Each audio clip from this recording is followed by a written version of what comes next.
İslam tügellek şirini Jiker batem dilberinin Tüyi rohnahi ya çavan Em vedüneb tedbinen Tüyi rohnahi ya çavan Em vedüneb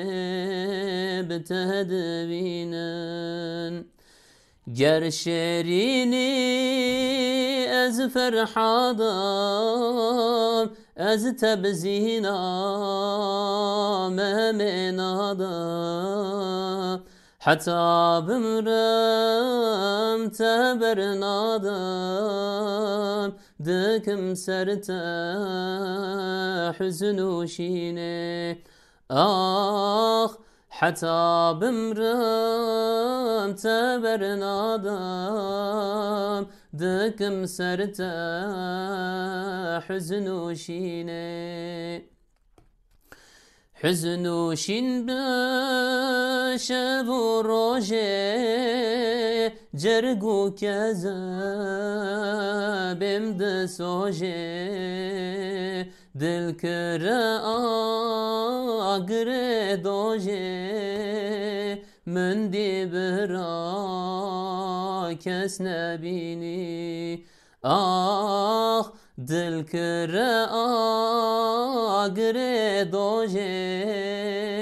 Mündi bira kes nebini İslam tü evin adını Ruhu canu jin adını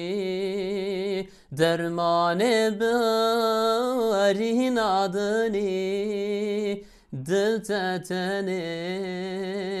dehavini Ah dermane berin adını Dil tetene dehavini Bete emman deni vereda Mereşli ser tegereda Em Yusuf'un bireda Heye kervan mederinin Ah Em Yusuf'un bireda Heye kervan mederinin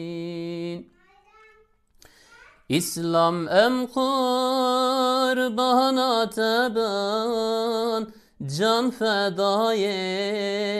jina teben Bavu pıra kestüne ben Bezce merat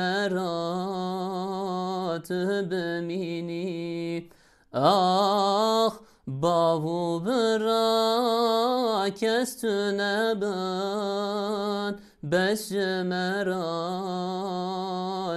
bemini